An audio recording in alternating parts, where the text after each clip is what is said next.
Hello, I'm Lori Hahn, Communications Coordinator with the Guilford Public Schools. Today, our conversation will be about the Common Core state standards. It is our goal to provide a better understanding of this educational initiative that has been developed by educators across the country to establish a shared set of clear educational standards that 46 states, including Connecticut, have voluntarily adopted. Our panel will talk about what the Common Core state standards are, the implementation plan for Guilford Public Schools, the shift in the subject areas that has to be made and in our assessments, and the impact the Common Core will have on our students. And I'd like to introduce our panel. We have our Superintendent of Schools, Dr. Paul Freeman. Hello. Thank you for being here. Our Assistant Superintendent of Schools, Dr. Ann Keene. Thank you, Ian. And Maria Carreri, our K-12 math coordinator. And Ms. Carreri is new to our district. She joined us in August, hit the ground running, that's for sure. And as Ms. Carreri has explained to me, she's been working on with all grade levels and principals and providing professional development. She's going to be adjusting assessments and working with a curriculum committee to rewrite as well as adjust curriculum to meet the new standards. That's just some of the work that you're going to be doing, and we're going to be talking a lot more about that. So welcome, everybody. Thank you. There's been a lot of discussion about the Common Core, and at the center of that discussion still seems to be what it is. What is the Common Core? So before we move into our conversation, we want to begin with a brief introduction to the Common Core state standards. The Hunt Institute and the Council of Chief State School Officers developed a video that we think you'll find interesting and informative. For decades, we've been debating how to improve schools in the United States. This has been born from a realization that, in an ever-changing world, our students need better knowledge and tools to prepare them to compete in the global economy. In math, science, and reading, our students haven't been keeping pace with their most advanced international peers. Persistent and dramatic achievement gaps still exist in our country. College remediation rates are abysmal, and employers say students are unprepared to perform and thrive in the workforce. The need to audaciously confront these issues resulted in a remarkable collaborative effort. The promise of consistent, shared, and rigorous education standards for all students that align with college and work expectations. A new set of ambitious academic standards to set the foundation for even greater student growth and success. These standards, now being implemented by more than 44 states across the nation, were built upon strengths and lessons learned in states. They were informed by other top-performing countries and grounded in research and evidence. And practitioners, content experts, teachers, researchers, and leaders in higher education and business all came together to make it happen. These standards were developed by states and for states. They are the clearest statements yet about the knowledge and skills that students need to master in order to be prepared for college and the workforce. The standards were designed with great care to ensure that they were clear, consistent, rigorous, and relevant. All are undeniably important when it comes to preparing students to successfully meet the demands of college and the workplace. Thanks to the unprecedented collaboration among states, young people, regardless of their background or where they live, will be taught to standards that, once mastered, will have prepared them for college and career success. The vignettes that follow explain the standards in far greater depth. Standards writers walk us through how the standards came to be, who was involved, and the aspirations the standards set for all students. Take a glimpse into the promise of these standards as states do the hard work of implementing them with fidelity and care. Use what you hear to start engaging conversations, stimulate creativity in the classroom, help align expectations, and get communities involved. Find out why state standards are far from common.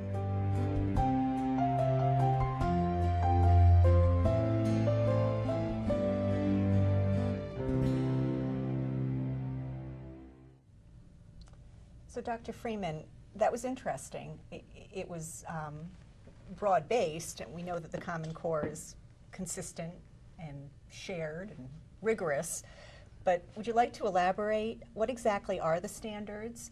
And probably most importantly, what do the standards mean for Guilford students? Absolutely, I'd be happy to. And in my opinion, the standards are really an opportunity that we've never had in education before.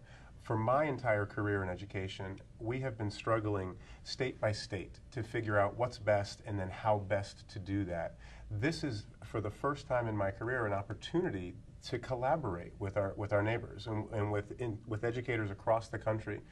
The Common Core state standards were not imposed on us. This is not a national curriculum that somebody wrote and told Connecticut that we needed to adopt. These standards were written by very talented educators. They were then, they traveled across the country introducing the standards, and Connecticut voluntarily and I think wisely signed on. So it's an opportunity for us to work with a common set of standards, outcomes that we will expect for our students in grades K through 12, knowing that the students in Massachusetts, that the students in Vermont, the students in Washington are working on the same standards. So that when we're working and moving forward, we can look at what other states are doing in those grade levels and learn from what others are doing. When we measure our students and look at how our students are performing, we won't be limited to comparing the students in Guilford to just other Connecticut school districts. We'll be able to compare our students to students across the country and see how Guilford stacks up. Because these standards are being written more in alignment with the international standards, we will be able to better compare our students here in Guilford to students internationally when we look at how we're doing here in Guilford. I think particularly for us in Guilford, we've got an advantage because the folks who worked on these standards, some of the people who are most intimately involved in designing these standards, are people that we've been working with for the past 6 years. The principles of learning that we've been sharing with our community, the philosophical foundations to how we teach and how we expect our students to learn here in Guilford aren't different from the values that are embedded in the Common Core state standards. So it's an opportunity, one, because I think they're well done. I agree with the values in the Common Core, the values that our students should be working hard, they should be learning deeply. That means maybe learning fewer things, but really taking the time to delve into and to master the things that they learn. We know that this will put us on a level playing field with the rest of the country. We know that this will allow us to measure ourselves against the rest of the world, and I know that it's the right way to be teaching and it's the way we want our students to be learning. So I'm thrilled. I think the standards are going to help us to be better in the way that we already know we want to be really, really good. Well, that sounds great. Sounds very exciting. Dr. Keene, I know that you've been working on this, and the district has been working on this for some time now. How have we been addressing the standards here in Guilford? Well, we began last year with a plan that we call Ready, Set, Go, and it is so that we would have a very careful plan or a very careful way of implementing the standards so that teachers would actually understand what they are. They would have a chance to practice with them. We would have professional development around them. The principals would also understand completely. So this year we are basically working on the instructional shifts. We're aligning curriculum so that there are more of the shifts embedded into our own work. We are eliminating some of the extraneous things so that we can focus deeper on certain concepts. Next year, our plan is to roll out the new curriculum and to be able to actually see more of it, to change our progress reports, to change some of the communications we have with parents so that they have a complete understanding, and then so that we will be fully prepared in 2014, 2015 when the new assessment is ready, because we really feel that if we work on this project in a very careful, measured way, then our students will be very well prepared. And at the classroom level, even though this is our set year, teachers aren't waiting for the new curricula to be rolled out before they begin making shifts in their classrooms. So teachers this year are looking at ways to slow down, to do fewer things, and to go more deeply into the study that they are engaging in. Teachers are looking at using more nonfiction texts in the classroom and fewer fiction texts. Teachers are looking at really taking the time to examine a text, to read a text deeply. And when students respond in the classroom, they're making connections to the text that they're reading. So parents at home will begin to hear their students talking differently about some of the experiences in school this year, just as we begin to roll out the changing instructional strategies that go along with the curricular changes. Administrators continue to be in classrooms. We engaged in a learning walk earlier today where we spent all day being in 10 or 12 classrooms at the high school and looking for evidence, first of our principles of learning, but also of the Common Core state standards as we visit those classrooms.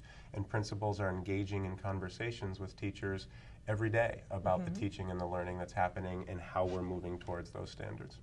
And I would think from both a teacher's perspective as well as a student's, this would be exciting to be able to delve more deeply into subject matter and not as superficially. I would think that would be an exciting way to learn.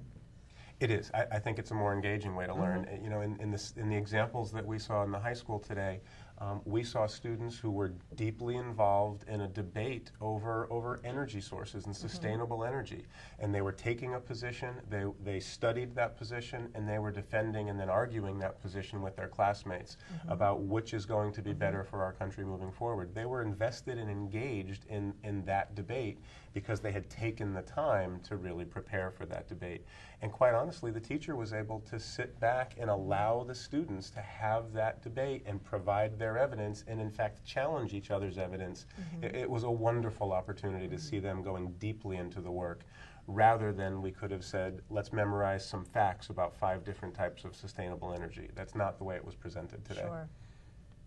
Okay. Obviously this is going to affect individual subject areas in big ways, and a lot of work is going to be done by the people sitting to my left and my right. Dr. Keene, maybe you can start by talking about what this is going to mean for the language arts curriculum and the types of shifts that you're going to be making in that subject area.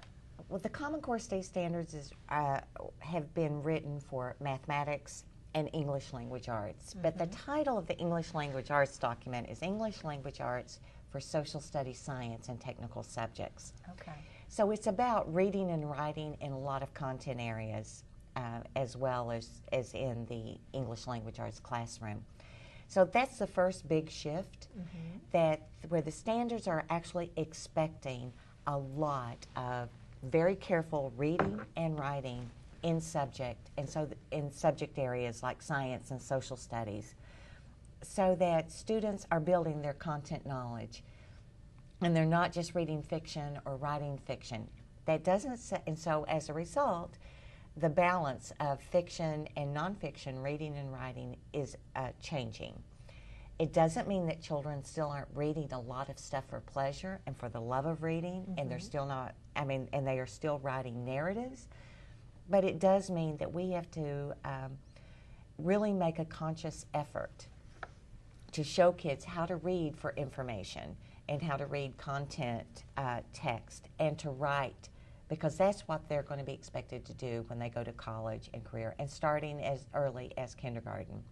The second big shift is really around text-dependent questions, that students can't just write because they assume something from a text or about a subject, but that they really have the evidence, that they can go back and talk about how the text is used or what evidence they have to be able to justify their position, to justify their new information.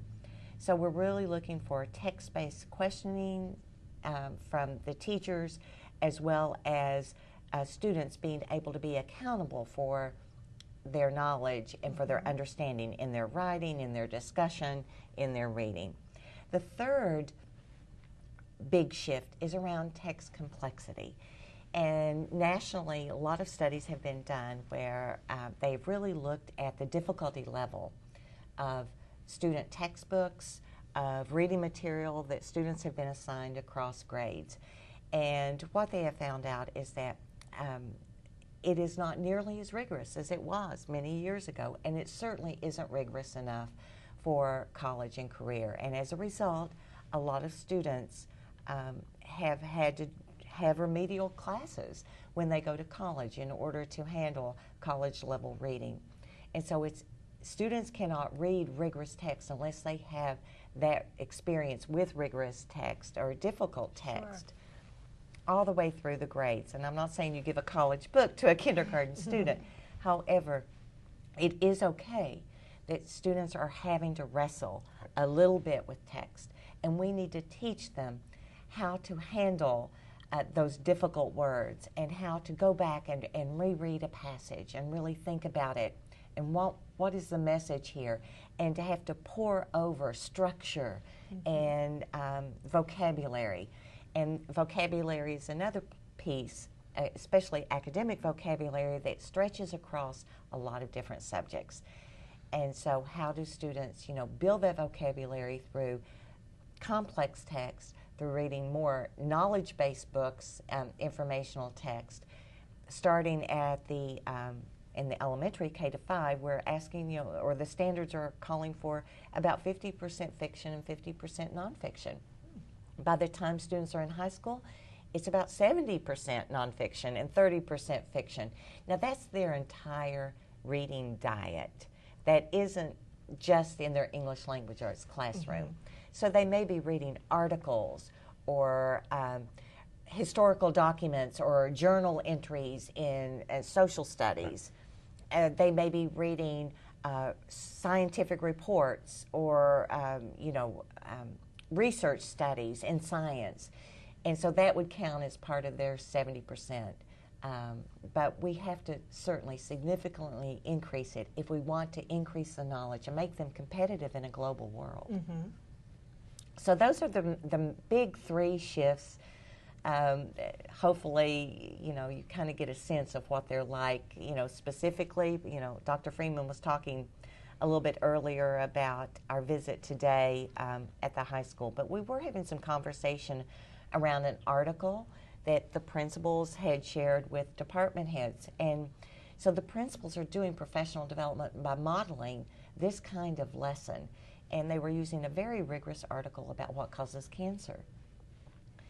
And but in order to understand the difficult language and the sophisticated scientific language, they also had a video component that went with it. And so they were actually comparing the article and the video to help them understand, but they were having to wrestle with a lot of scientific language, a lot of nuanced information. And then they would come up with text-dependent questions, things like, what words or phrases does the author use to support an argument that cancer is gene-dependent? Well, you can't just out of the top of your head answer that question without having read what that author is referring to. That's a very different kind of question than saying, what are the causes of cancer? Sure. And so, when students can say, oh, the causes of cancer are this, this, and this, just from the top of their head, this way they have to carefully read and really understand some very difficult text. But we know that students need to know how to, wrestle and to really think on their feet, because they're going to have to do that when they go into the workforce and into college. Sure. And into whatever field they enter, Right. whether they go into history, science, engineering. Everybody needs to be able to read, draw evidence from that reading, and Right. make an argument about what's going to happen next. And so it crosses over all the subject areas. Absolutely. And from a math perspective, So very similarly, there's an increase in demand in mathematics, and it's explained in a similar fashion through shifts. And so in math there are three shifts: coherence, focus, and rigor.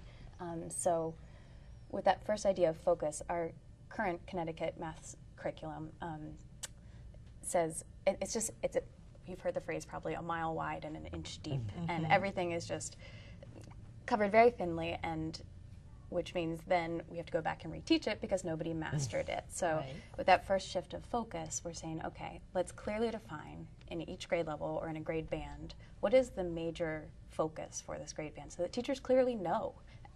So for example, for kindergarten through second grade, it's addition and subtraction, but not just adding and subtracting. understanding it conceptually, having the procedural fluency, being able to apply it and problem solve with it. And so if they know that that focus is there, they can really spend their time doing it, which then also means we have to have that power of the eraser. We got to get rid of some things. And so things like probability, which young elementary students don't have the conceptual ability to understand theoretical probability, why we've been doing it all these years. It's time to get rid of it. It's in the middle school now when people can really understand it. Right. And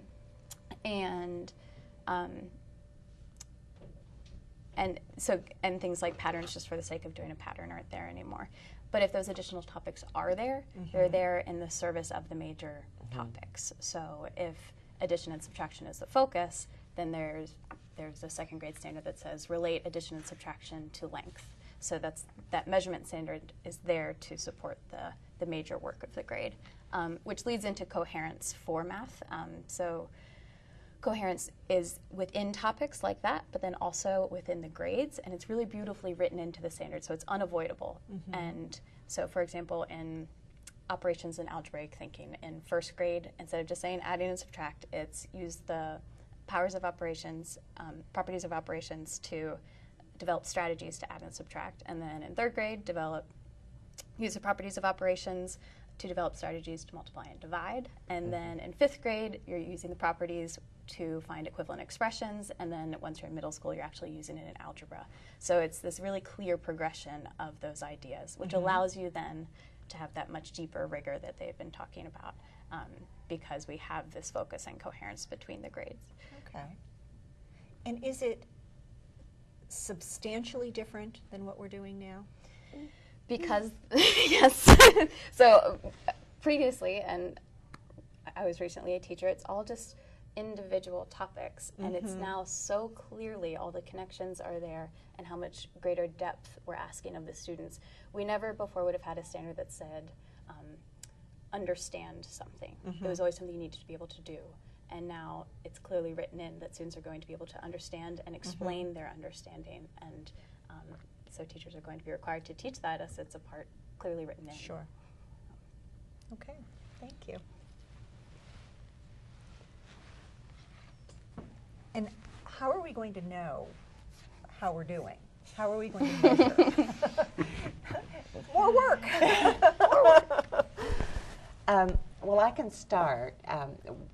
Certainly, we are looking now in our observations, doing our visits to schools and to classrooms, having conversations with teachers about how to adjust the instruction. But we are going to have an assessment, and there are 2 assessment consortia, and Connecticut has joined Smarter Balanced, and so I made reference to it a little bit earlier. And so our students will be evaluated using a Smarter Balanced assessment. It will be taken online in 2014-2015. It will be available for all students, grades 3 through 8 and 11. So that's a little bit of shift from the 10th grade CAP test. CAPT and CMT will no longer be in effect because with a realignment of the curriculum, you certainly want an assessment that measures what you have taught. And so there are 26 states who have signed on to the Smarter Balanced Consortium. So it's going to be a little bit different, but I think it's going to be better because we're going to have interim assessments. We're going to have some benchmark assessments already built in. And students the last 12 weeks of school will have a window, based on what we know right now, to administer these kinds of assessments in the subjects. So I think that we'll have immediate feedback. It won't be quite as long. Now we give a test in March and we get the results back by the end of the summer, typically right before school starts. We will have immediate feedback on a lot of the items. Some of the items will be hand scored and may take a little bit longer. But that will be one measure of how we're doing. But I don't think it's going to be the only measure. I think we're going to see more students maybe, knowing that they're college ready and wanting to go to college immediately and after high school, I think that we're going to see a difference in things like our SAT, our ACT, our advanced placement enrollments as well. I think that we're just going to see a change all the way around in how students think and work and do. I think parents are going to notice that students are coming home and writing a lot more. They're working on bigger research projects that go over time because they know that this is the kind of stamina and the kind of persistence that students are going to need in all subjects, including mathematics. And so I think we're going to see evidence of that. We know that assessment and instruction are intimately intertwined. Our teachers will continue to assess how the students are doing in class every day by being in the classroom with their students and by having their students engage in those sorts of deep learning activities that we've talked about. The fact that there will continue to be an annual assessment for students in grades 3 through 8 and then in 11th grade is going to be a reality. We're going to have a different assessment, and again, as I said a little bit earlier, this assessment is going to be significantly different. It's going to be more in alignment with the international assessments that right now our students don't perform that well on. So by having that assessment aligned with the international assessments, we'll better be able to measure ourselves annually and move in the direction that allows our students to compete on that international stage. Sure. It'll be more in alignment with the other 46 states so that we won't be taking a Connecticut assessment that you can't then line up with anybody else's. Right. And significantly, and most importantly and exciting to me, what we have learned is it's just going to be a better assessment. It's an assessment that's better going to measure a student's ability to problem solve, a student's ability to think on their feet. It's not going to be about memory and recall. It's going to be about the ability to solve problems. There are going to be opportunities for students to work collaboratively on this assessment. That's something we've never seen before. There's going to be significantly different types of measures on this assessment, and maybe Dr. Keene and Maria can talk a little bit about what an assessment in math or an assessment in language arts might look like on this test compared to the multiple choice assessments that we've been used to. Right, yeah.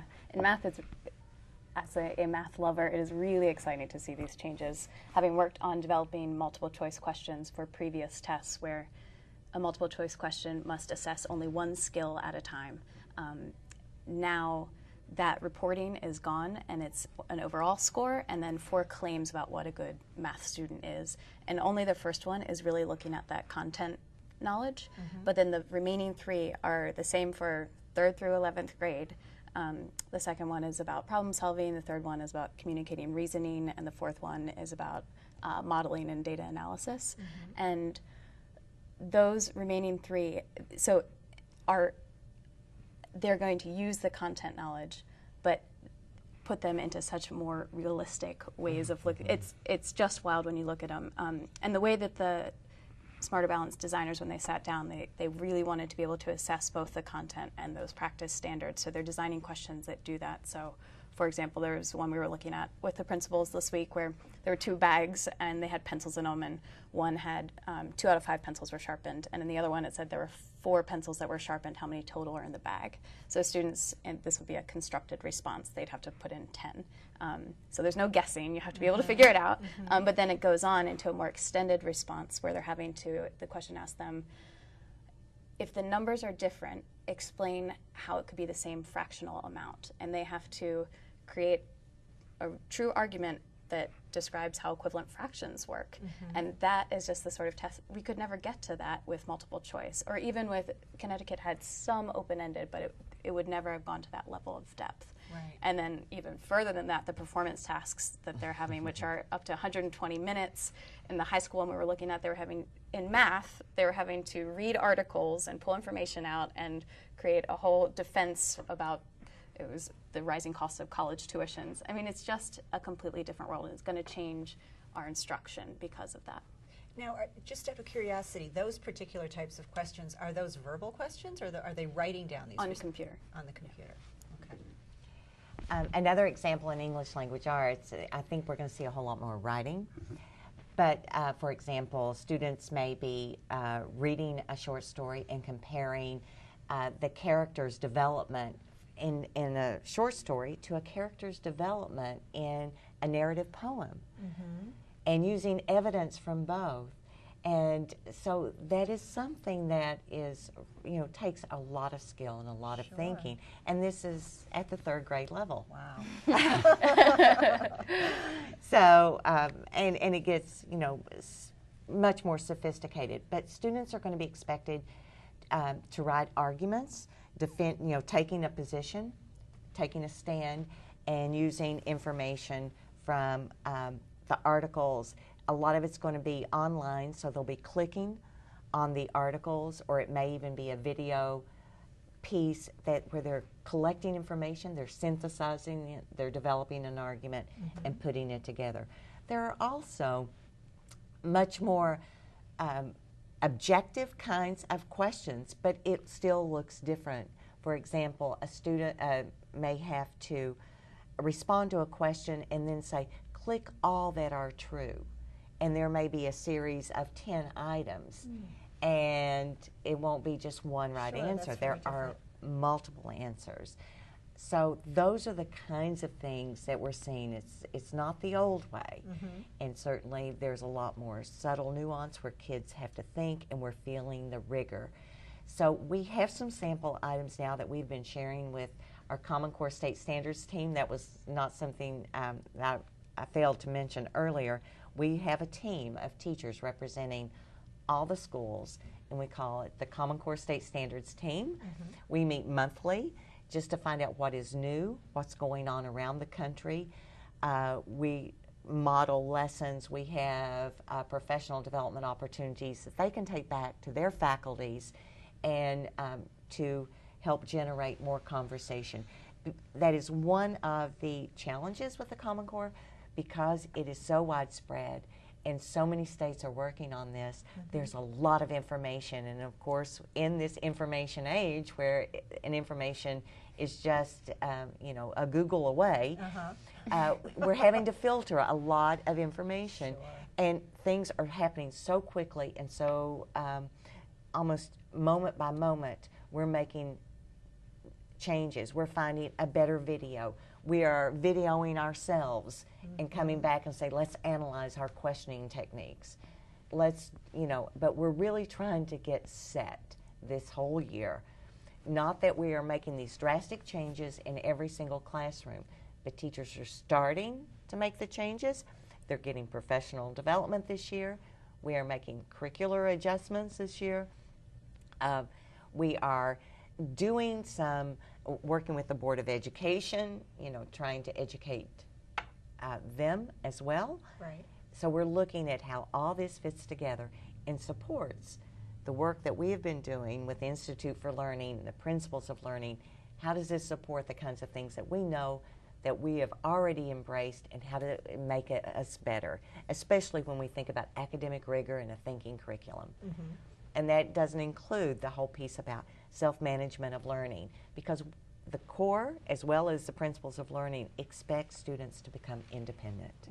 We want all students to be independent thinkers, problem solvers, writers, communicators by the time they leave Guilford High School. And that is a challenge, because there are so many children, and they all come to us, from different backgrounds, and it's our responsibility to make sure that everybody has the same opportunity to learn. Well, and that's a nice segue into my final question. Guilford Schools has a wonderful reputation, and our students do have a proven record of achievement. So it does somewhat beg the question, do we need new standards? And is this change going to be good for our students? Oh, and I would wholeheartedly say yes to both questions. We do need new standards. We need new standards for a couple of reasons. The students in Guilford do very, very well by any measure, and I would put the students in Guilford up against students anywhere. But there is a gap between the performance of students in America and other students internationally. We compete very well, but we compete very well locally, and we compete very well in our nation. But we know that our students aren't going out into a national competitive life. They're going out into an international world where they will need to compete internationally. And we do need to recognize that the playing field is broadened. We are competing in a larger field, and to compete internationally, yes, we need to look at our standards and we need to learn lessons from other folks around the world who are doing things very, very well. I also think that they are going to be good for Guilford just locally because they build on what we know already. This is not a philosophical change for us. I have said over and over again that 6 years ago, when this community began our relationship with the Institute for Learning, when we adopted the principles of learning as the foundation for our instructional pedagogy, we were either very lucky or very prescient because we made a good decision. We have built a foundation that the Common Core lays on top of very nicely. So it only extends our work and challenges us to do more. And we need to do this, and it's going to be good for us because the world is changing. At the core of the Common Core, there's a philosophical belief that we need to teach less and our students need to learn more. We're going into a world that we have to recognize we cannot prepare our students for. We can't teach them everything that they need to know. We need to focus on preparing them to be really skillful, strong learners. And if we send them out as skillful, strong, persistent learners, then they will be prepared. No matter what the content changes that they face, they'll be ready to do that. By teaching less, by focusing on fewer things and doing those things better, our students are building the muscles they need to be those independent learners so that they will know how to solve problems, how to research, how to be critical about research, how to articulate their arguments and refute counter-arguments. When they learn those skills, they're going to be prepared to be successful. Our reputation will only grow and our students will only do better. Makes sense. Why do I get the feeling that we've only touched the surface? We've just begun. Yeah. Well, I thank you all for being here today, and I hope we have a chance to do this again.